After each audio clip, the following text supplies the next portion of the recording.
Okay.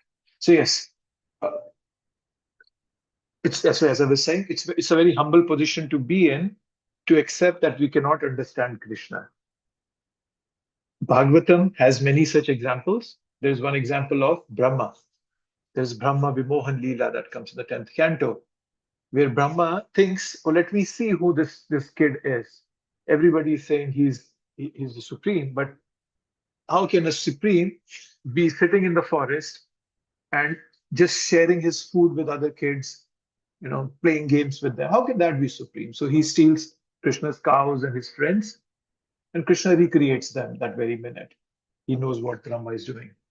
And after that, Brahma, in his prayers in 10th canto, 14th chapter, he says this: Jananta eva janantu kim bahukta na me prabhu manaso vapusho vacho. Um, I forgot which was like. I think it's 33rd or 38th verse. So he says, Jananta eva janantu kim bahukta na me prabhu. People might say that they know you, Krishna, but I don't know you. So it's a very humble position to be in, to accept that we cannot understand Krishna, because it's not an ascending process. It's not like I can raise my arm and then just pluck knowledge of Krishna. He has to give it to us. So that's a very good realization that Arjun has. And then he's also in the 12th and 13th verse, he clearly told us that. Where's that? Let's see. Right? So we saw that in 12th and 13th, he says, all the great sages have confirmed this. You are also telling me, and I'm also realizing it. So the great sages have also understood it through Krishna's mercy. Krishna is himself speaking, and Arjun has also understood it through Krishna's mercy. So that's the way we approach Krishna. That, okay, Krishna, I don't know. If it's your mercy, you will let me know. If not, I'm okay. I'm just your servant. It's a very humble position to be in. Okay. And let's just take a look at the couple of verses that we wrapped up.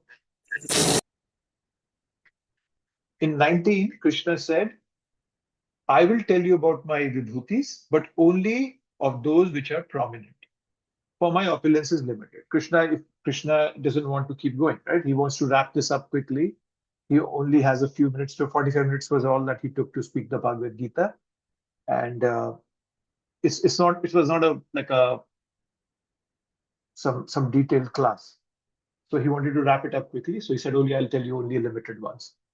Okay. After saying that, Krishna starts about his vibhutis, and he starts with the concept of the super soul. That's something we discussed in detail. That uh, he starts by telling that, okay, yes, I'm the super soul in everybody's life. Right? So before we see Krishna out there, we have to recognize him in here, in our heart. That's why he starts with that. Aham Atma Gudha Kesha Sarva Bhutasya Sthita. So that's the reason he starts with the whole, like from here till chapter till verse 41. He's going to the 42 verses. He's going to keep talking about his vibhutis. Right? So he starts by telling about the Paramatma, and with that Paramatma, he can explain how the other vibhutis exist. So that's why Krishna is starting with that, right? And it also prevents us from misunderstanding the vibhutis. We don't start thinking, oh, the Himalayas is Krishna, the ocean is Krishna. No. We have to understand he is the indwelling supreme person who's present within everything. that's why he's starting with this concept of super soul. Okay, and then we did one verse where he was talking about his of the Adityas, I am Vishnu, of the lights, I am the radiant sun, Maruts, I am Marichi, among the stars, I am the moon. And we briefly discussed that uh, uh, Adityas, there are 12 Adityas, there are 12 sons of Aditi, right? So, what's that? There are a lot of them. Twashta, um, there is Vivaswan, Aryama, a lot of, like 12 of them. And they all have their own roles. And then of Maruts we talked about, right? In the Bhagavatam, there is a discussion, 6th canto, 18th chapter, there is a discussion of Maruts, how Diti wanted to kill Indra because of Indra, Krishna had killed Hiranyaksha and Hiranyakashipu. So she wanted to kill Indra and she wanted a son. But uh, Kardama Muni had told her to sorry, Kashyap Muni had told him to do a ritual, like a penance for a few days, and she made a mistake in that, and Indra got a chance to come and cut her womb into 49 pieces. That were the Maruts, and they take care of the winds. Okay, that's the winds. Okay, so starting with the 22nd verse. Um, so, okay. Before I get into this, I just wanted to quickly take a step back and talk a bit about how do you approach these vibhutis that Krishna is giving us. Okay, because there might be many such things which we might not be able to believe in. We will not be able to believe. We'll have our doubts. We'll have our disbeliefs. Uh, we always have doubts of the heart and doubts of the head, as to say that. Right? Head doubts are more intellectual, right? Oh, Srimad Bhagavatam is telling us about cosmology and so forth, how to understand that, right? Heart doubts uh, are more, how to say it? They're more related to our spiritual progress. That, for example, oh, I feel that my heart has so much envy in it. So how should I get rid of that? So that's a heart doubt. So we should always clear our heart doubts. Head doubts, we can put in suspension. So just keep that in mind, right? So it's not that. Uh, let's take an example, right? That in the first canto of Bhagavatam, there's a path from which Lord Krishna came from Hastinapur to Dwarka. It's described. Okay. Srila Prabhupada said that some historians might want to trace that path by which Krishna came. But then they might not be able to find it and they will say, oh, it's all mythology. But the earth keeps changing, right? You cannot trace Krishna's path. The earth is changing, the geology is changing of the earth, the planet, the land is moving, there are earthquakes, so there was so much happening, right? Therefore, devotees are simply satisfied that Krishna has returned to Dwarka to perform pastimes with his devotees. So Krishna is happy with that. Sorry, the devotees are happy with that. They don't go into those detail of head doubts. So similarly, we all can suspend our head doubts. Heart doubts, we should all clear out the doubts in our heart. So Bhagavatam Bhagavatam is not an intellectual book. It's a devotional book. So it doesn't necessarily have to be perfect geographically. So I just want to give you that example, right? So just keep that in mind. And when you will read these following verses that will come, which you will do today, there'll be some verses, or let me basically divide that into five or so parts. There'll be some things that you will hear and you will accept. Not just these verses, throughout Bhagavad Gita and throughout Shastra also, you can see. There'll be some aspects that you will read, and on the first hearing, they will sound as true to you. Okay, now that makes sense. For example, Prabhupada has told us that the problem in this world is because of lower consciousness of people. Lower consciousness means they are controlled by lust, anger, greed, illusion, envy, and so forth. So that's something we can easily understand. It's not very complicated for us to understand that, right? But then there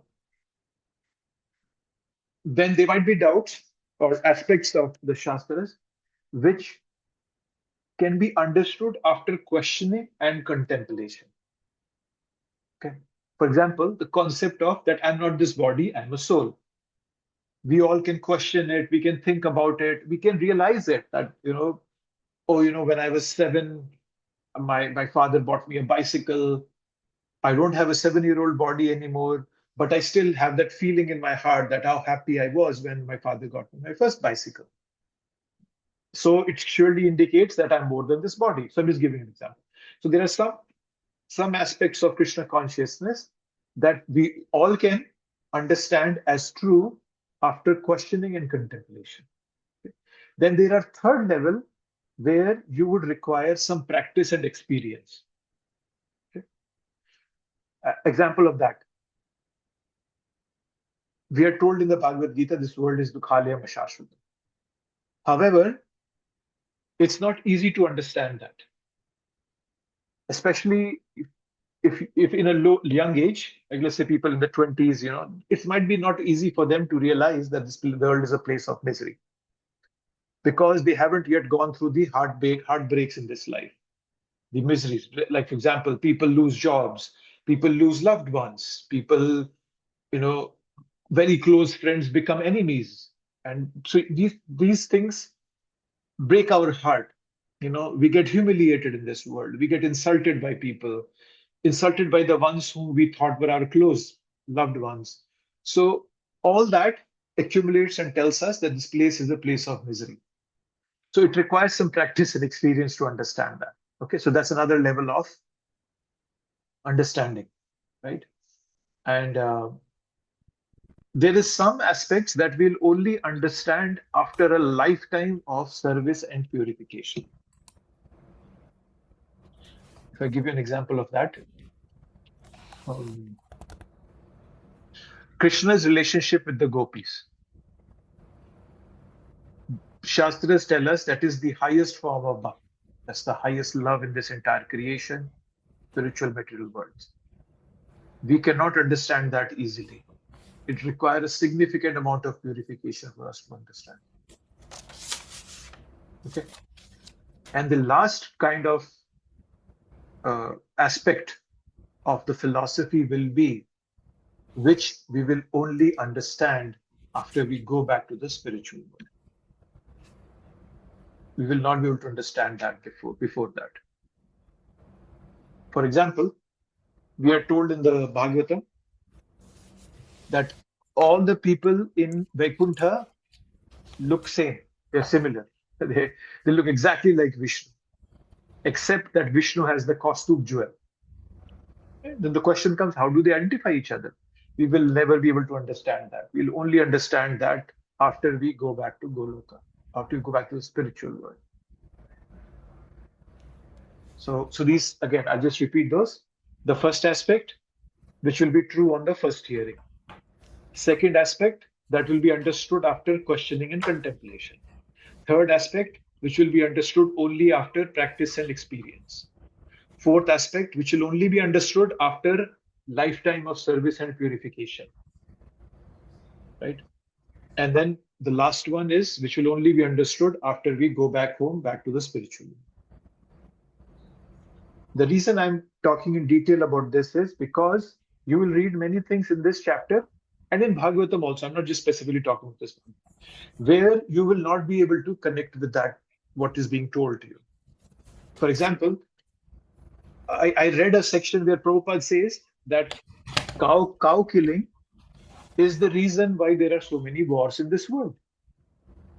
It took me a long time to connect both of those things and understand what Prabhupada was saying there. That's one aspect. Prabhupada says so many things and we don't understand them. It's because Prabhupada is a pure devotee. If we don't have that level of purification to understand. Okay, so just keep that in mind.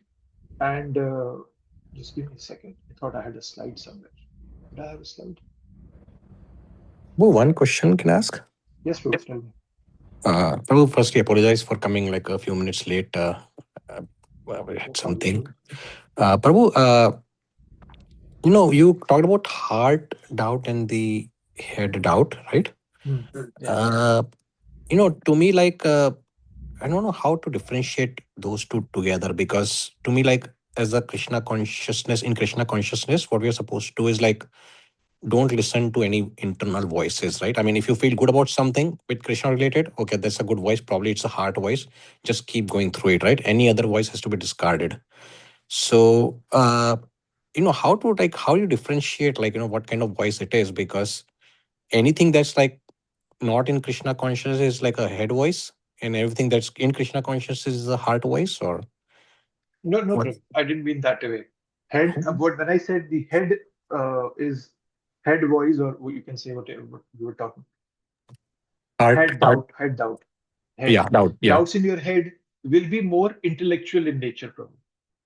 As I said, why was Krishna sitting on a jhula on the altar on Jhulan Yatra day when it started? Right? For example, in our temple, we saw that.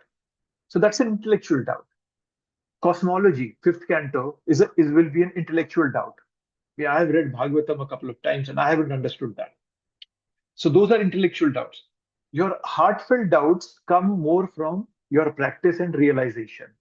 What I mean that, I'll give you an example about myself, my example. For many years, I believed that there is no envy in my heart. Whatever I am doing to others is something they deserve. And for many, many years in my bhakti, I believed that. Krishna mercy, Guru's mercy, devotee's mercy. One day I realized, no, Prem Dham, you have a lot of envy in your heart. It is envy. And then I started asking this question, okay, how can I get rid of this envy? Then I started talking to my mentors. Then I started talking to my spiritual master. I started reading, finding relevant sections in Prabhupada. So that is a doubt of my heart. So the way you differentiate is head is more intellectual, heart will be more coming from your practice and realization. That's the way to differentiate between those doubts. I think, Prabhu, that makes a lot of sense. Like, basically it's like doubts, not just like a voice, right? No. It's not a voice. With regards to voice, Prabhu, understanding whether it's the voice of your mind or whether it's your Paramatma, the super soul speaking to you, that requires a good amount of purification, Prabhu, I would say. Prabhupada himself says in the Nectar of Instruction preface, he says that when you come to the level of goodness, then the future direction, the further directions will be very clear to you. What that means is that we will be able to hear the super soul's guidance, which way to move. In the sixth chapter of Bhagavad Gita, also we read this verse.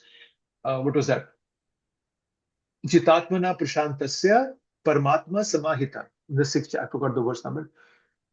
Person who has jitatmana, who has conquered his mind, jitatmana prashantasya paramatma samahita. That person has already achieved relationship with their Paramatma. So controlling senses, coming to that mode of goodness is required to some extent before we can even hear Paramatma sitting in our heart. So if you're talking about voices, that might be still a more foggy area for all of us, not that clear yet. Right, Prabhu. So what a voice is just going on in head and heart and wherever, it's just kind of Maya. Those mostly your mind, Prabhu. Okay. Nothing else, yeah. All right. Okay, thank you, Prabhu. Okay, so these are the 5 aspects I talked about. Okay. And Prabhupada, in one of the room conversations he was having with his disciples, one of the disciples said that, Prabhupada, I don't understand this part of Bhagavatam. And Prabhupada said, oh, you don't want to teach this part? Okay, you can move forward. But then he made this statement, which I put here on the slide, that even if you're skipping that part or you're not understanding it when you read it, don't think that you'll never understand it, or don't think that there is a problem with the Shastra. Always accept it, that it is my incapability because of which I am not able to understand. It's always very, very beneficial and fruitful for us to be in a humble position every time. Never should that arrogance come in our heart or mind. You all, many of you are in leadership positions, some of you not, you'll come there, and pride very quickly enters our heart. So you have to always keep this in mind, keep reminding yourself that no, I'm just a servant. It's all Krishna trying to do something through me.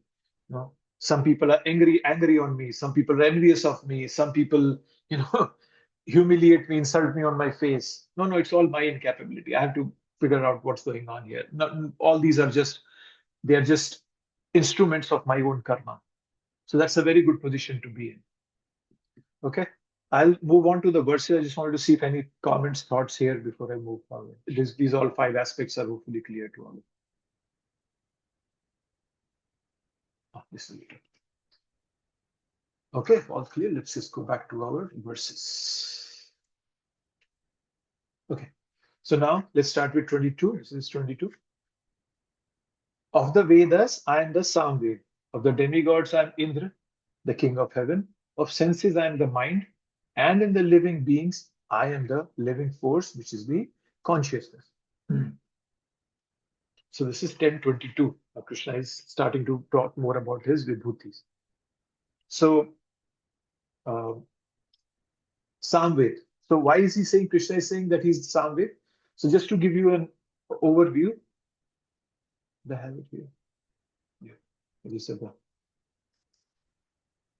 These are the 4 Vedas, as you all know. We have Rig, Sam, Yajur, Atharva. They all have different aspects to them. Rig Ved, for example, has all these praises to demigods. They're words of praise. The Sam Ved, those prayers, but they are in a sung, chanted way. Like, there is a, how to say it, there is the musical aspect to it, Sam Ved. So it's a music of worship. Yajur Ved are more rituals, right? So they are mantras, instructions for performing yajna. Atharva Ved is more of our welfare, physical welfare, right? That all these things like protection, healing, social life, how to get a good spouse, how to get a good health, and all those details are given in Atharva Veda. So these 4 Vedas, and out of this, Krishna is saying, I am Samved. Okay, so that's what Krishna is saying. So the reason Krishna is saying he's Samved, because in all these verses, Krishna is identifying himself with the most outstanding, beautiful, powerful, or representative manifestation in that category. So he's not saying that I'm not the other Vedas. Obviously, Vedesha Sarveraham Eva Vedya, 15th chapter, Krishna says, all the Vedas are coming from me. All of them are there. The special quality of Samved is that Vedic mantras become music, right? So it takes verses from Rig Veda and then it converts them to music, right? So the mantra is sung. Right? And that gives us a nice bhakti connection, right?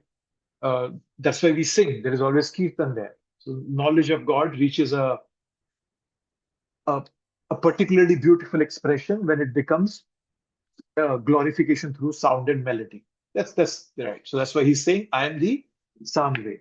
So there is that, right? And then he's saying among the demigods, I'm the Indra, and that's easy to understand. Indra is the chief of the demigods, right? And then he's the mind of all the senses, right? So in the 6 senses, Mamai Vamsho Jiva Loke Jiva Bhuta Sanatana Manaha Shashtani Indriyani Prakriti Stani Karshati. Krishna says this in the 15th chapter, 7th verse, that the 5 senses are grouped around the mind. So the mind is the controller of those senses. So that is why Krishna is the mind out of them. Right? Just like my palm, right? So I have 5 fingers, and the palm, they're all connected to the palm. So the palm is like the mind. So that's the way to understand that. So that is why Krishna is the mind in all the senses. And we will read this further in 15th chapter. Krishna says, right, that we take bodies according to our mind, right? Whatever grouped around our mind, whatever state it wants to be, our next body will be accordingly. Right? So Krishna is saying, I am mind, but that does not mean Krishna is your mind. Like, oh yes, it doesn't mean that Krishna is mind. It's not that Krishna is present in your mind, right? Krishna is manifesting his power through the mind, but that doesn't mean literally that Krishna is your mind. So it's the extraordinary capacity of the mind to reflect Krishna's potency. Just like the sunlight. Let's take an example of a sunlight. Sunlight reveals the power of the sun. But a single ray of sunlight coming through your window isn't the entire sun sitting in your room. Right? So that's the way to understand that. That Krishna is saying that I'm the mind. And then he's the consciousness. Right? He's saying that I'm the living force in the I'm the living force, consciousness. So if somebody asks you, how do you define consciousness? Can somebody give me a definition for consciousness? Give me a relationship to the soul. How would you define it if somebody asks us?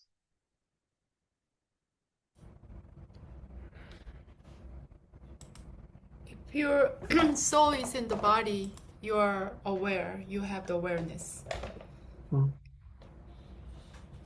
So what is consciousness? Is it the awareness? That's what you mean?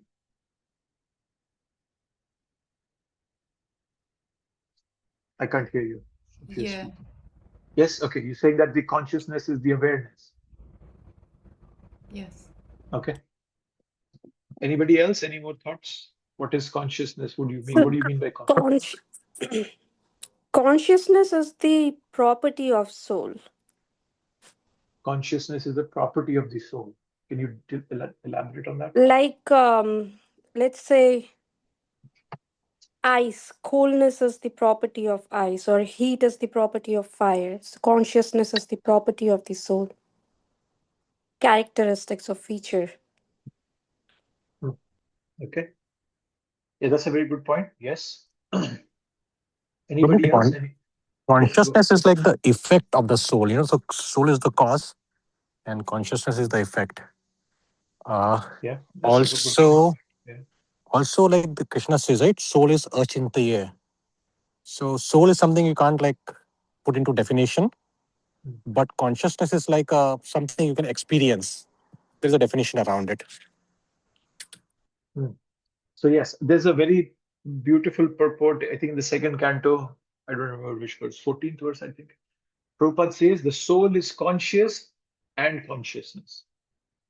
So as you all have been highlighting, the soul is conscious, yes, but the way the soul expresses itself is through the consciousness, chetna, through awareness, right? Through the like a feeling, Prabhu, as well. yes, thinking, feeling, willing, that comes from the soul. So that's how the soul is. The capacity to experience and perceive is called consciousness. So yes, I am a soul, but I have a capacity to experience and perceive, to be aware, to be sentient, to have that feeling, and that's consciousness. So Krishna is saying that yes, obviously we all know we are a part of Krishna, we are the soul, but Krishna is saying I am the living force. In the living beings, I am the living force. It is what it means is that the way we express ourselves, the way the soul expresses itself is Krishna. So it's an energy of Krishna to manifest itself. Right? The difference between a living body and a dead body is consciousness. Materially, they both are exactly the same. Right? So the jiva, living entity, is conscious. Consciousness is the nature of the soul. So yeah. So we all are conscious living entities. And my consciousness is spreading all throughout my body. That is why my arms are working, my legs are working, my eyes are working. So that's why Krishna is saying, I'm the consciousness among all living beings. So Krishna is directing our attention to the greatest wonder occurring within every living entity. There is somebody who is experiencing that wonder. So that's it. So Krishna's extraordinary spiritual potency is manifesting as life and consciousness. So that is why we all as Vaishnavas, we respect other living beings. Okay? We don't see a dog, a cat, an insect. We see that they all are, there is a conscious jiva, and then whose very capacity of consciousness or expressing himself or herself is based upon, it ultimately rests upon Krishna. It's a very a deep reasoning of why we as as Vaishnavas respect all living entities. We should do that. Can you please repeat that statement again? I'm sorry about that. What I was saying is that this concept of consciousness, we talked about it, what soul is conscious and consciousness is the way the soul is expressing itself. There's this extraordinary reasoning, there's this deeper reason for us Vaishnavas to respect other living beings. We don't see other living beings as merely as animals, a cat, a dog, a mice, a squirrel. We see them that beneath these radically different bodies, there is the same principle of chetana, consciousness, or rather, a conscious jiva who's expressing himself or herself through her consciousness, and that consciousness rests upon Krishna. That's the way to understand. So it's a very important thing to realize that Krishna is saying that I am the consciousness of all living beings. That means he's saying that in every living entity, they are manifesting themselves. A squirrel is able to climb trees. A lion is able to run at a very fast speed. It's all Krishna expressing himself. So we can respect every living entity by that. So I have one question. So, Yes. we drink like cow's milk, we use cow's herd for mridangas. So then how do we justify that? So cow's milk, you're not hurting the animal for that. Wait, I was not able to relate the question to this, what we were just discussing. But I think what you're asking is that we are drinking cow's milk and we are using their skin. So we are not respecting them as a conscious jiva. Yeah. Is that what you mean? Yeah. Okay. Yeah. So see, milk, we are not hurting the animal in any way. Right? Even a human beings, they drink their mother's milk. So it's not like we are hurting them in any way. And as for the mridangas, we don't kill those cows and then make mridangas. The cows that die out of old age, we use their skin to make mridangas. We are not killing cows to make mridangas. So in one way, we are actually showing our respect that, hey, yes, you were a mother, cow was a mother while she was alive. And even after she has left her body, she is helping her children. Right? And that's the way we look at it and stand. It's just I feel like then like the same reasoning can be also used for other animals. No? Well, if you kill other animals and cut short their life, then it's not correct, right? But when it comes to cows, us drinking their milk is not like we are shortening their life or we are hurting them in any way. Obviously, those commercial dairies, yes, they probably are doing things like injecting antibiotics or all that sort. But if you're just taking milk, let's say from Gita Nagari, their cows are very nicely treated. New Vrindavan, those cows just love to give milk to the people. It's not like they want to keep it to themselves. So it's an expression of love. But yes, if we are mistreating the cows, then yes, this principle is violated. Yes.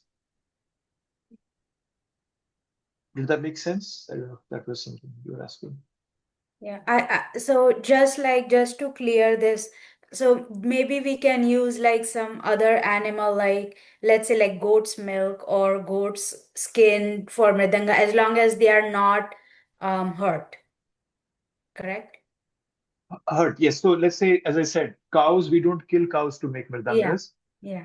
Once they die of old age or whatever reason, disease or something, they might die. We take proper care of them like a family member. Once they die, then we can use their skin. Okay. All right. So that is okay. And cow's milk, we drink cow's milk because Krishna loves cows, and it's a magical phenomenon that they eat grass and they're able to give us such nutritious product. So it's magical by itself. It's a mystery. So yeah, we just follow what Krishna wants us to do.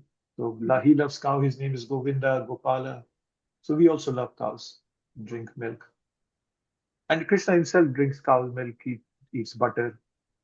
Yeah, but we're not hurting those animals. We're not torturing them to get that milk or get anything from them. They're doing it out of their will, voluntarily. Yeah. So then it's not wrong. Yes. Thank you. Okay. So this was this one. Let's go to 23. Prabhu, just one thing. You said that the soul actually expresses, through consciousness, right? Now, and it rests on Krishna. But then you also said Krishna expresses himself through the consciousness of the soul. Is it what you said? Krishna expresses himself through the consciousness. Yeah, like my consciousness or somebody else's consciousness. Did you say that, or did I heard it wrong? Well, he doesn't necessarily express himself. but it's a representation of Krishna's energy, right? We being conscious and being able to express ourselves is something that has been granted to us by Krishna. It's Krishna's energy that is expressing itself. Yeah, that makes sense. There's a slight difference there. Okay. Yeah. Okay. Then we come to the next one. Of all the Rudras, I am Lord Shiva. Of the Yakshas and Rakshasas, I am the Lord of Wealth, Kuber. Of the Vasus, I am Fire, Agni. And of the mountains, I am Meru. Okay. So there are, Prabhupada tells us, there are 11 Rudras, of whom Lord Shiva is predominant. So there is this backstory, right? Brahma creates the 4 Kumaras. He wants them to procreate, but they say, no, we are not going to do it. Brahma gets very angry, and then from his forehead comes Shiva. So because Shiva was born from the anger of Brahma, he's in the mode of ignorance. And he starts procreating progeny like himself in the mode of ignorance, angry. And Brahma tells him, no, stop. So that Lord Shiva, he incarnates in those 11 forms. There are 11 forms that are there. So of them, Shiva is the predominant. That's the way to understand that. And then there are these Yakshas and Rakshasas. So Kuber is a demigod. Nala Kubera and Manigriva, they're the sons of Kubera. We have that famous story, right? So Kubera is a demigod, but he's followed by some Yakshas. So Yakshas are somewhere between demigods and demons, somewhere in between. And Rakshasas. Okay. So Rakshasas are very powerful beings. They often have very dark, destructive tendencies. Right? Ravan is a famous example. Right? So among these beings, Krishna is identifying himself with Kuber. He is the treasurer of the Devas and the Lord of the Wealth. Right? So why Kubera? Because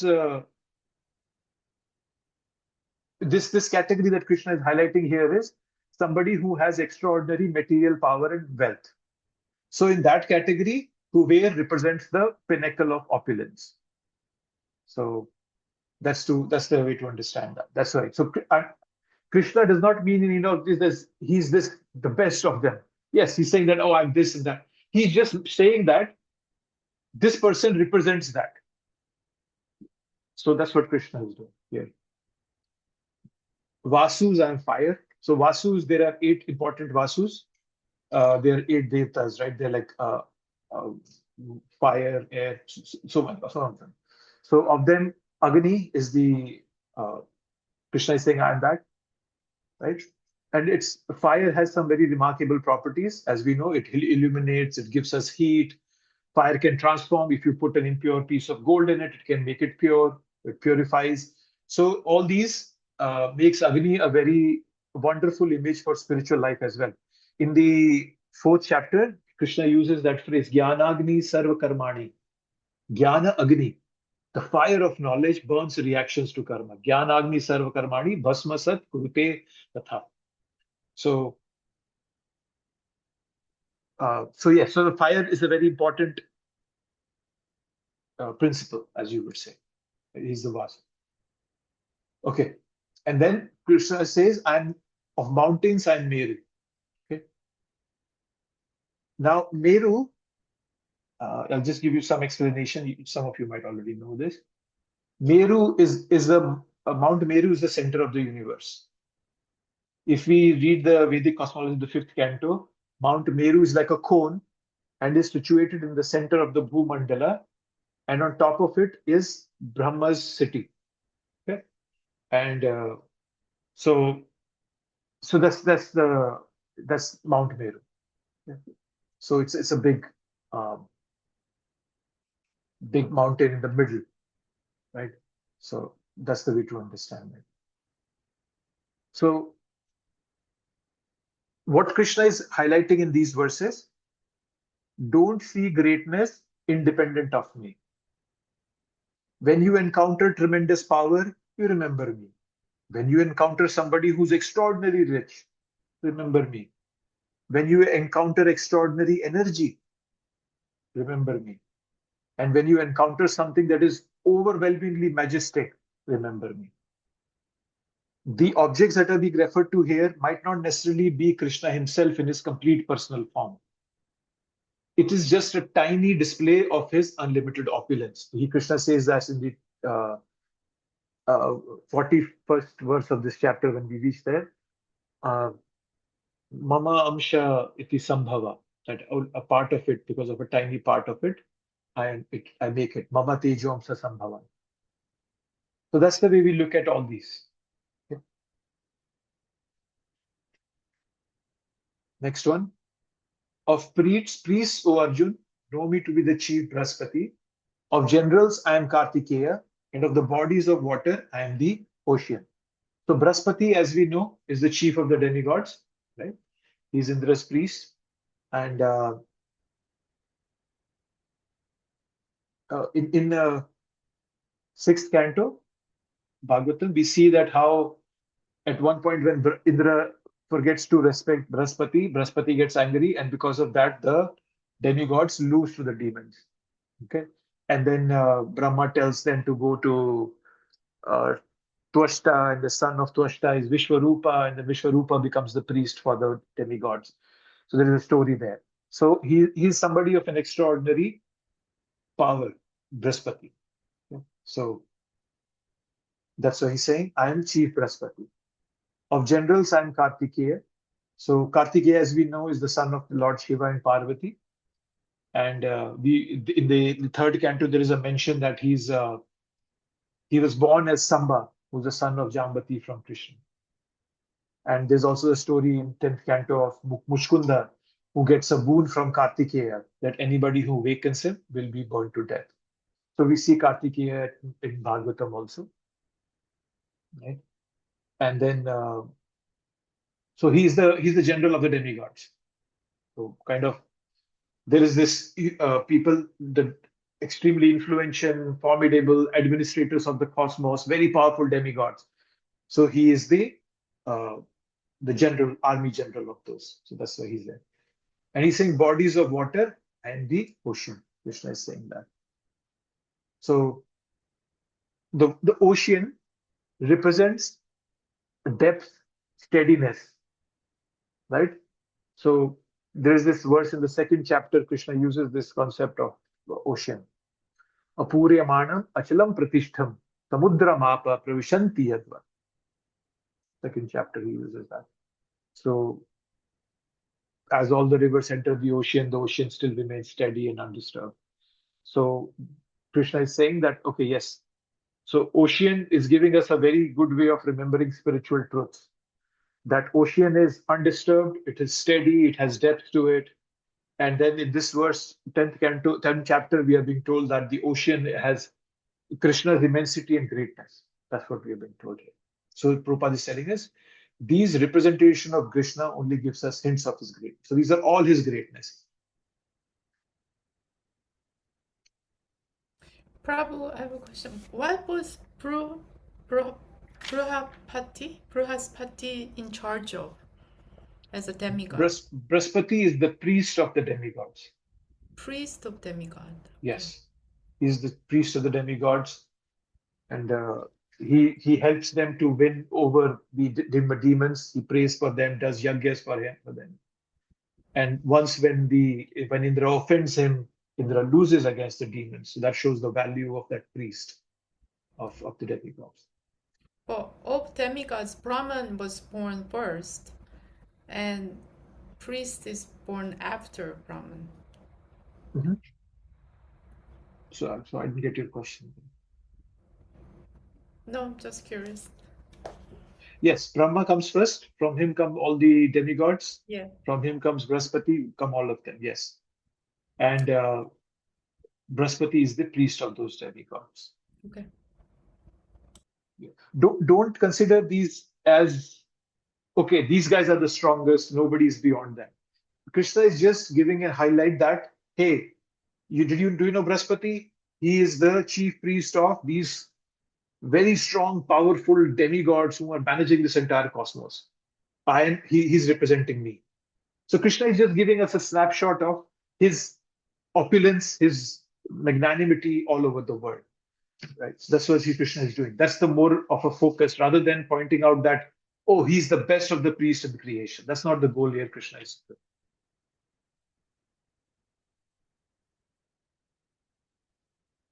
Of the great sages, I am Bhrigu. Of vibrations, I am the transcendental Om. Of sacrifices, I am the chanting of the holy names, Japa. And of immovable things, I am the Himalayas. This is something for all of us to remember. All the sacrifices we do, Japa is the best. Krishna is saying, Yajnanam Japa Yajñosmi. So, chanting is the most important one. So here Krishna is starting by telling, I'm Bhrigu of all the great sages. So if you see, where is that slide? Slide, I think. Okay, let me quickly show you. This is not exhaustive, but just to give you an understanding of how things are. So if you see here, there are different lokas. There is Satya Lok, Tapa, Jana, Mahar, Swarga, Bhuvar, Bhulok, then all the lower planetary systems, and there is hellish planets. They all have different sort of inhabitants. Right? Satya Loka has Brahma, there are perfected Gyanis and Yogis there. Tapa Loka has great sages. Jana Loka has great sages like Bhrigu. Right? Mahar Loka has more advanced yogis. So there is just a gradation. They all are yogis, they all are sages, but there's a gradation here. In Swarga, there are all these demigods, Bhuvar Loka, which is between Swarga and Earth. All these Pitras, Gandharvas, Yakshas, all those people live there, right? And then then there is these lower planetary systems. There are more Asuras, all these people live there. And there is Naraka Loka, where we all go for our punishments. So Krishna is saying that I am Bhrigu. So thing to understand here, let's go back to our verse. That the thing to understand here is that Krishna saying I am Bhrigu of all the sages does not mean that Bhrigu ranks above every sage. There are so many bigger sages than Bhrigu. There is the 4 Kumaras, they are bigger than him. So Krishna is saying, among the great sages, I am Bhrigu. He is choosing Bhrigu as an especially prominent representative of the category of the Maharshis. We shouldn't automatically read these statements as saying that, oh, this person is objectively number one in the entire cosmic hierarchy. No, that's not what Krishna is doing. If Krishna is saying, the tone doesn't sound like that, right? The tone itself seems like Meru Parvat is the highest and this is the highest, right? Just yes, from the tone. Yeah, the tone. So he's saying of the great sages and Bhrigu. He's not saying that of the great sages I am the best, or he's not saying that of all the sages I am the best who's Bhrigu, something like that. He's not pointing out that Bhrigu is the best of them. He's just saying that, oh, consider me as Bhrigu, who's a representation of these great sages, and I'm that, right? So that's the way to understand that, right? But some places you're right, the tone might be very specific. For example, in sacrifices, I am Japa. So the best of the sacrifices is the holy name. But when it comes to things very specific, like Bhrigu, talk about oceans, Brahaspati as a priest, Krishna is not that specific there. He's giving a more of a representative of that category. Thank you, Prabhu. It's a very fine nuance there. Yes, that's why we have to read Bhagavad Gita again and again to get that nuance, understand that, right? So if you see even what the way Prabhupada is translating it, just let's read his Prabhupada purport for a minute. Prabhupada is saying, Brahma, the first living creature within the universe, created several sons for the propagation of various kinds of species. Among these sons, Bhrigu is the most powerful sage. Of all the translational vibrations, the Om represents Krishna. Of all sacrifices, the chanting of the Hare Krishna mantra is the purest representation of Krishna. Sometimes animal sacrifices are recommended, but in the sacrifice, there is no question of violence. It's the simplest and purest. Whatever is sublime in the worlds is a representation of Krishna. Whatever is sublime, okay, is a representation. So whatever you see that is overwhelming, that is beautiful, that is extraordinary, extremely rich, what the reason Krishna is bringing all this is so that you can see him in all of them. Not necessarily that, oh, that is the best. Okay, that's the concept that Krishna wants to bring. In this material world, you might see somebody who's extraordinarily rich. You can always think, oh my God, this person is as rich as Kuvera. Here's Krishna's representation there. You know, if you see somebody, so that helps to get our envy also low. If you see somebody and somebody who's a good kirtaniya or a better book distributor than us, we can always tell us, oh, is Krishna manifesting himself through this person? So our envy also goes down. So Prabhupada is saying whatever is sublime, sublime means it's fine, it's esoteric, it's unique, it's extraordinary. That is a representation of Krishna. That's the way we have to look at it.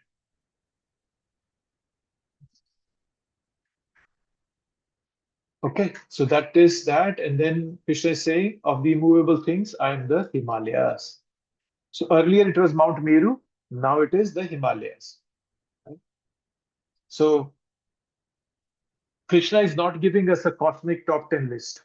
He's just giving us a window into his greatness. It's not a ranking system Krishna is doing in these verses.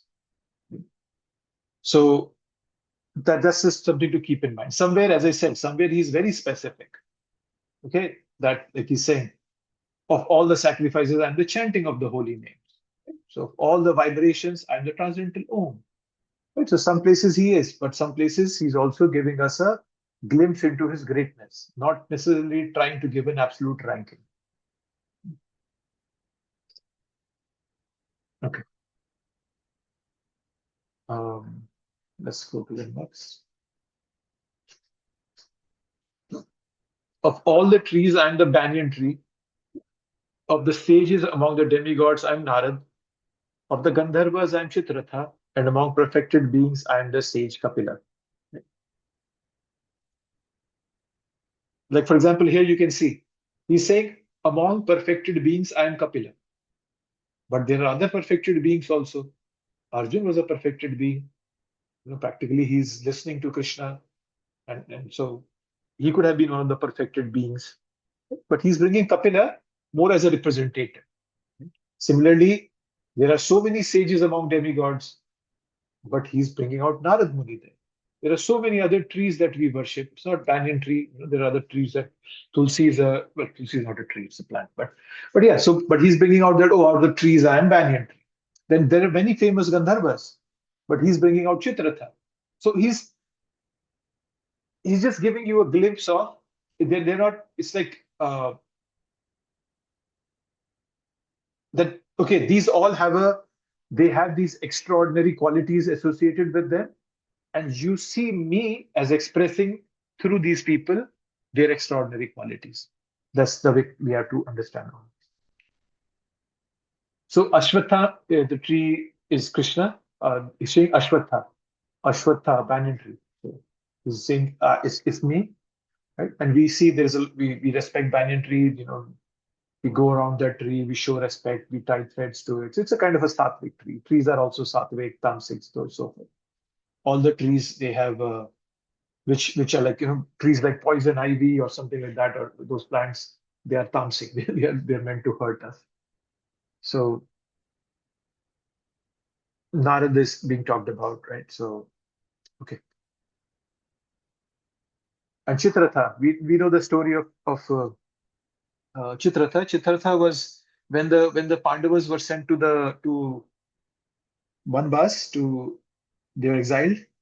They were living across a river, close to a river, and Duryodhan had come and set up his camp on the other side of the river just to embarrass and humiliate the Pandavas. And there the Gandharvas were, just playing in the river and enjoying. And Chitratha was there. And Duryodhan started fighting with them, thinking that they're some ordinary beings. But Chitratha captured him, Duryodhan. And Arjun actually had to come and help him. So that he's a Gandharva.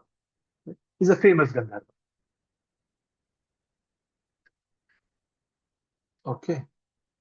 Gandharvas, Kapila Muni. Okay, we did that. Of horses know me to be Uchchaishvara, produced during the churning of the ocean for nectar.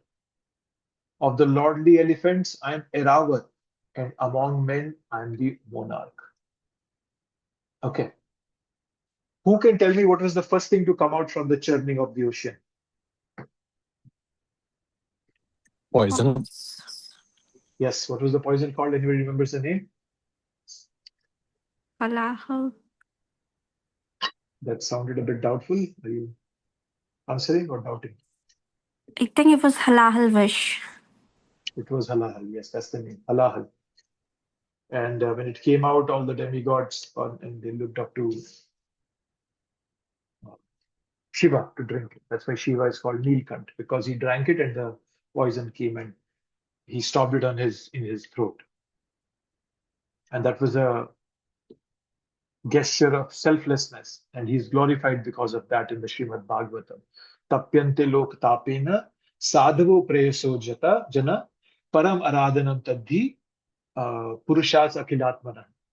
Tapyante lok tapena sadhava preyaso jana. That people, when devotees, they try to remove the tapa, or when they do austerities for living entities to get them out of their miseries, that's the best. Param aradhanam. That's supposed to be the param aradhanam. So he's said that. Okay, what was the second one? Anybody remember second one? What came out of the churning? Was it a horse? It was horse was the third one. Uchchaishvara, that was being talked about here. That's the third one. Second one, anybody remembers what second one is? Yeah, it was the cow. Yes, Surabhi. Surabhi The cow. Surabhi. In Golok Vrindavan, there are a lot of Surabhi cows. Krishna talks about it in the, not Krishna, sorry. Ram Samhita talks about it. Was it Shreya Kanta Kanta Parama Purusha Kalptarvo Dhuma Bhumis Chintamani Ganmai Toyanam Amritam Katha Ganam Natyam Gamanam Apivam Si Priya Sakhi Chidanandam Jyoti Param Apita Dasadhyam Apicha Sayatra Surabhir Sravati Sumahan. It talks about that there are millions of Surabhi cows there in Golok. So yes, Surabhi was the next one. And then came Uchchaishvara. Okay. And then after Uchchaishvara immediately came Aravatan. So Uchchaishvara was taken by Bali Maharaj.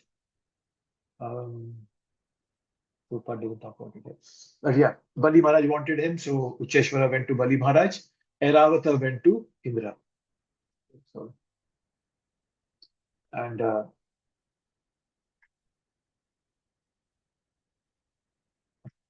then lordly elephants. And among men, I am the monarch. Right? So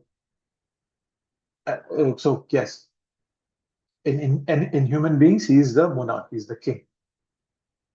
The king has enormous powers, right, in comparison to other human beings. So Krishna is representing that power. But when the power is being misused, that's not Krishna. Right? So power is Krishna's, power is giving that, but people can misuse it. Yeah. So the king is worthy of worship because he represents Bhagavan. Does not substitute Bhagavan. So all these opulences that Krishna is describing, they are coming from Krishna, but they might not take us to Krishna. Right? Because if we misuse that energy, then it won't take us to Krishna. Right? If you see if the history of this world, there were two very great apocalyptic shocks in history, European history. There was a Black Plague that killed, I think it wiped off more than half of the population. Right? Another one was Genghis Khan. Right? I don't know if you've read about Genghis Khan. He was in the 13th century. Wherever he would go, he would just kill every living entity there. He'll convert that place into a barren wasteland.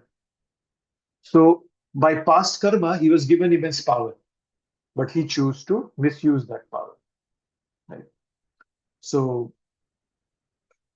similarly, people who sing nicely, now they can become a devotee and sing for Krishna, or they might go and start singing Bollywood songs. Right? So its talent is Krishna's vibhuti, but if somebody misuses it, that's their karma. They have to pay for it. and that is going to take it away from Krishna, take them away from Krishna. So whatever takes one towards Krishna or away from Krishna is the individual soul's choice. Okay.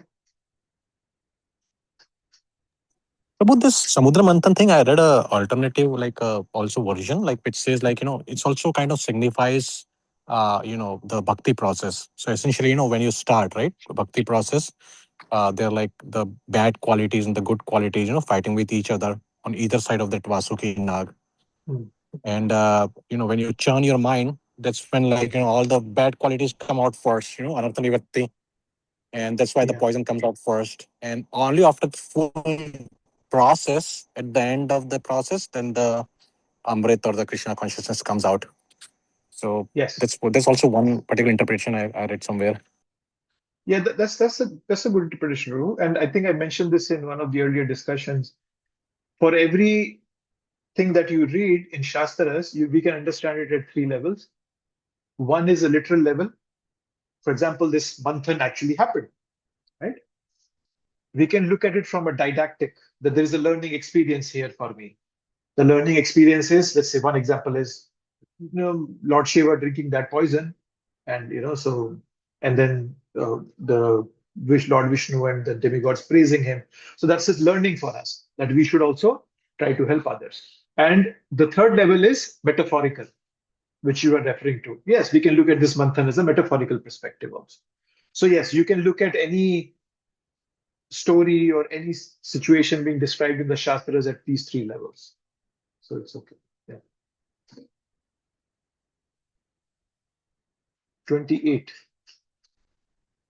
Of weapons, I am the thunderbolt. Among cows, I am the surabhi. Okay. Of causes for procreation, I am Kandarpa, the god of love. And of serpents, I am Vasuki. Okay? So now, obviously, Vajra, right? The word is Vajra. Ayuddhanam aham Vajra. So Ayuddha, something that is used in Yudh, in a war. That's a weapon. And Krishna is the thunderbolt in the weapon. So obviously, if Indra is the king of the demigods, his weapon also has to be the most powerful. So it's a very formidable weapon. And then we talked about Surbi, right? Dhenu naam asmi kamadhuk. So Dhenu is a cow. Dhenu naam of cows, cow. Of all the cows, there are a lot of cows, but kamadhuk. So kamadhuk means the Surabhi cow. Kama, dhuk, whatever you desire, it can fulfill. That's called kamadhuk, right? As I was saying, in Golok Vrindavan, there are a lot of wish-fulfilling cows. There are also Kalpadruma trees, which are wish-fulfilling trees, right? So they're all there. But the Vrajvasis don't ask them for anything. It's not like today Yashoda Maiya wants to make gulab jamun for Krishna and it just tells the tree, "Oh, can you give me gulab jamun?" No. She wants to serve her son. So similarly, Radharani relishes the joy of service by serving Krishna. So yeah, so it all is available, but not necessarily they're being used. So Prabhu, so when we enter the spiritual world, we already don't have any material desires. So when Surabhi cow gives you the desire fulfilled, it's only the spiritual desires. They Yes. they don't need milk to drink. They're not hungry in spiritual world, right? Mhm. They don't need to eat. They don't get sick. They don't need to get better. So it's only to serve Krishna in different ways. Yes, whatever is happening in the spiritual world is only for Krishna's service, to be a part of Krishna's pastimes, his Leela. I think we discussed. Sorry, go ahead. I also want to ask, if you, in spiritual world, if you are born as a tree or a blade of grass, you're still a soul. You're still a living entity. I mean, you're still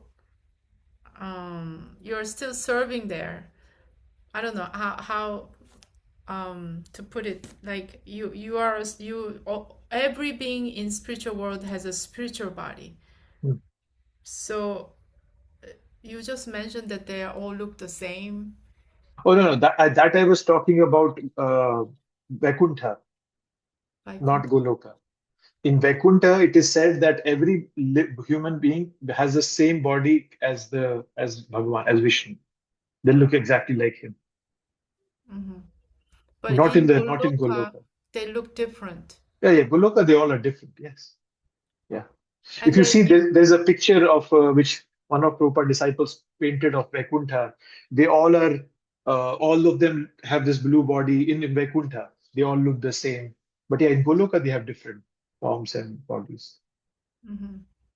So Yeah. if you're happen to be a bee or blade of grass in Goloka, you are still having spiritual body and you're still serving Krishna and you are still a complete bliss being a bee or blade of grass. Yes, that's correct. That we are always, they all have a relationship with Krishna. Krishna has an individual relationship with them. And but yes, as I was earlier saying, whereas I was showing you the different here, this probably comes in the last two categories Mm. to understand that. It might require a significant purification and even might be going back to the spiritual world to fully understand that relationship. That how does a blade of grass have a relationship with Krishna in the spiritual world? How does a tree have that relationship? So, yeah, it might be a harder aspect for us to grasp. Okay, thank you.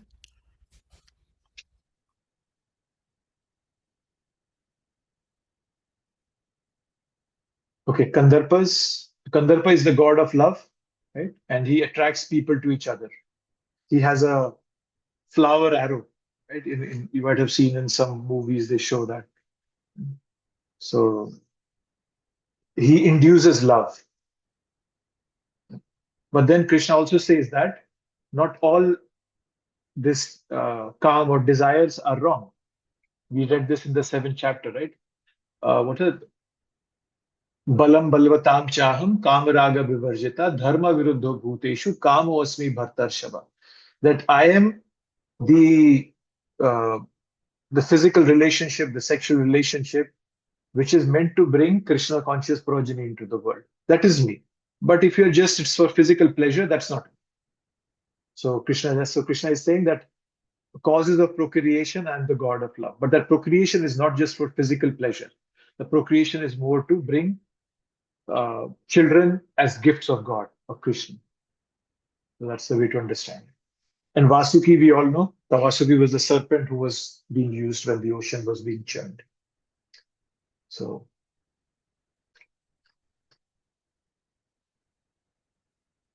of the many hooded Nagas, I am Ananta, and among the aquatics, I am the demigod Varun. Of departed ancestors, I am Aryama, and among the dispensers of law, I am Yama, the lord of death. Right. So here you will see Nagas, and I think in the next verse, is it next? Oh, okay. There'll be another verse that will come where it will be said that we'll talk about. Will we? I think. Oh no, we talked about earlier, right? Sorry, I'm going back. Serpents. We already talked about serpents here. So Nagas and serpents. Serpents are serpa, snakes, right? So Naga, and there is slight difference between, not slight, there's actually a big difference. And the snakes or the serpas that are being talked about, like Vasuki, they have a single head. The Nagas, they have multiple heads, more than one head. That's the difference. So out of all those Nagas, the Ananta is the best of them, among them. And the most celebrated is Ananta. Right? And then there is aquatics. There is Varuna is the controller of the water, and in the 10th canto there is a story where Narad Muni was taken captive by the servants of Varuna. So Varuna's power represents Krishna. Then departed ancestors and Aryama, right? So there is a Pitraloka, right? We read it in the 9th chapter, right? There was a verse, Pitrayanti Pitrvita, people who are pray to their ancestors, they go into the Pitraloka. Okay. So I'm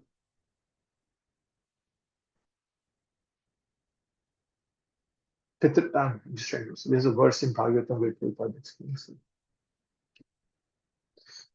I can't remember. So yes, so inhabitants of Pitraloka, they when we do, we offer food to Pitras, there is Pitra, so they get that benefit of that. So Pitraloka is not simply like it's not a it's a karmic destination, right? People who do pious karma kand activities, they are focused on their family continuity, their ancestral dharma, they go to Pitraloka. Prabhupada talks about one of the purports in Bhagavatam that those people who are interested in family welfare are called Pitravrata. They go to Pitraloka. So there is a verse in the seventh canto where the Pitras are crying to Nrsimhadev, or praying to Nrsimhadev and saying that, oh, all our offerings were taken away by Hiranyakashipu. Thank you for killing. So it appears that it's a reciprocal intergenerational system. Right? So our ancestors, they give us their inheritance, they give us the knowledge and wisdom. We in turn make offerings for their welfare. So that's the way to look at this Pitra concept.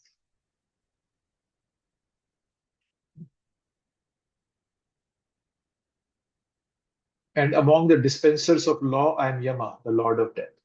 So Yama, he regulates those people who don't regulate themselves in this material. People are always want to break free and break rules, but ultimately they get regulated by Yamaraj, it's a cosmic system of justice. Those who refuse to be regulated in this world have to endure punishment due to their karmic misdeeds.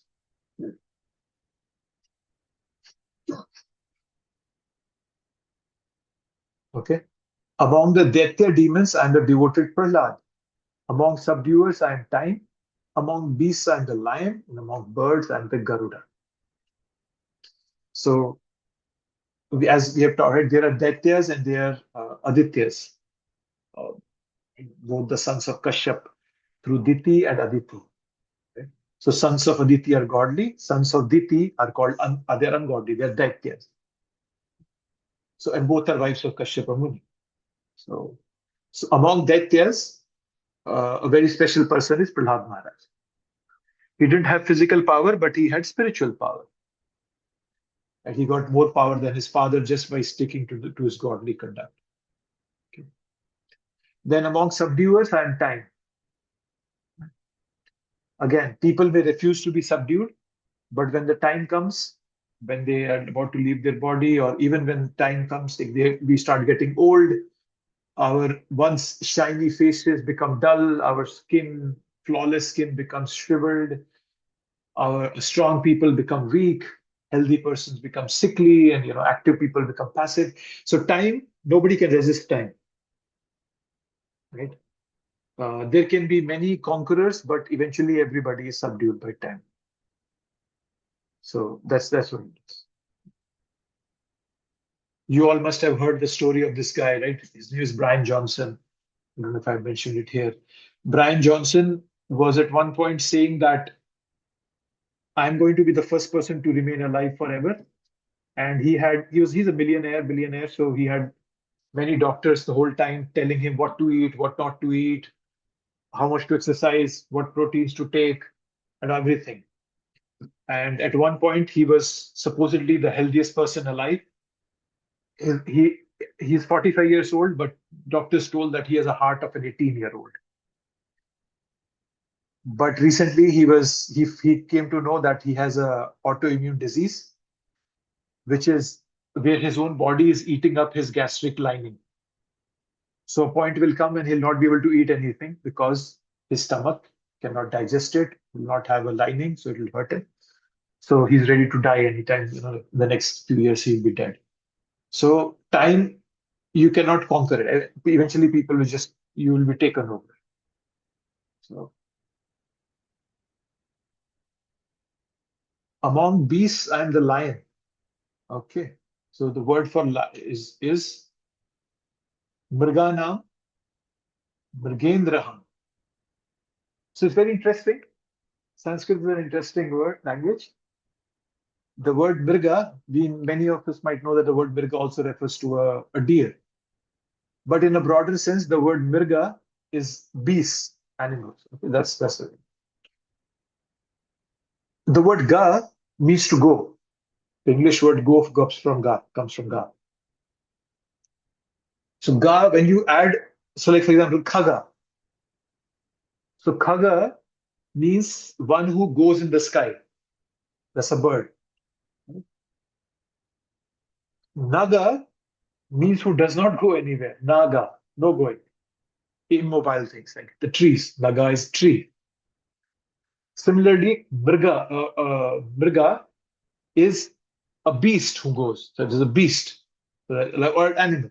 So he's called a Mriga. So Mriganam. So all the animals, here the word Mriga means animals. So I'm Mrigendra. So I'm the lion. Krishna is saying that. And then Vainatyanam cha pakshina, Vainatyas cha pakshina. And of the birds, I'm Garuda. So there is a story in Mahabharata about Viniti. I think Garuda's mother's name is Viniti. Viniti. So mother of snakes cheats Viniti. I don't remember that full story, but she cheats Viniti, and Garuda is the son of Viniti, and Viniti was being mistreated by other wives of Kashyapa Muni, and so Garuda asks Viniti, "Oh, what will it take for you to free us and not mistreat us?" She just casually said, "Get me ambrosia or nectar from the heavens."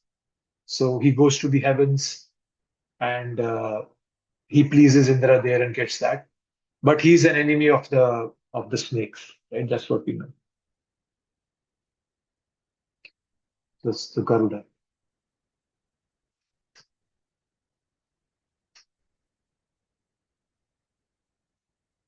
Okay, let's do 31 and then I'll pause and see. I'll give a couple of minutes for discussion. Okay. Of purifiers, I am the wind. Of the wielders of weapon, I am Ram. Of fishes, I am the shark. Of the flowing rivers, I am the Ganges. Okay, a question. Why does Krishna say call wind a purifier? Well, when you think of purifying something, you think of, right, like, okay, water, soap, bathing, that's purifying. Why would wind be purifying?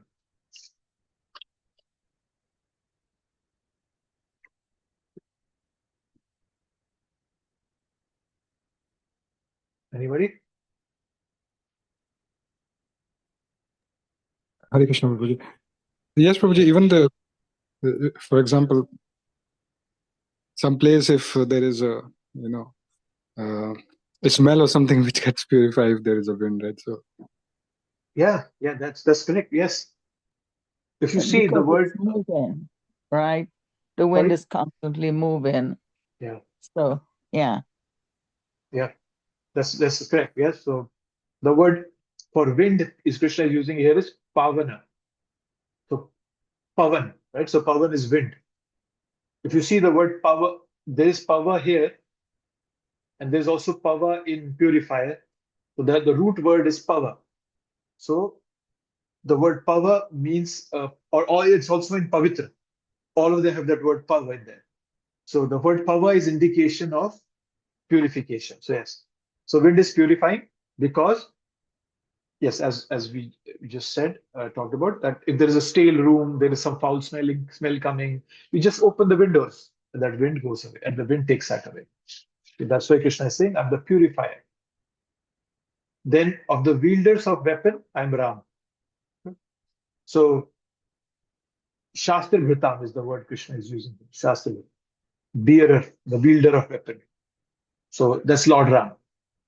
So Lord Ram is the perfection of Kshatriya warriors, extraordinary martial powers. So he's the quintessential image of a hero. Among fish, Krishna is the shark, right? When we think of aquatic animals, ocean, right? We have some understanding of how powerful these animals are. They are like 10, 20 times bigger than us. So all that, it evokes emotions that help us think about Krishna. And the river is, of all the rivers, I'm the Ganges. Right? Again, Krishna is not saying that, oh, I'm the longest river, or the river with the largest volume of water, or I'm the widest river. He just means that this river is spiritually preeminent. It has extraordinary glory to it. Right?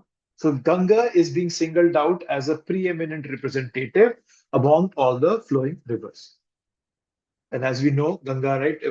When Trivikrama, Vaman Dev came, he made a hole in the sky, and then Ganga came from the heavenly planets, and then it came to this material world. Okay, I'll pause here to see if anybody has any thoughts, comments here. Everything clear? Not clear?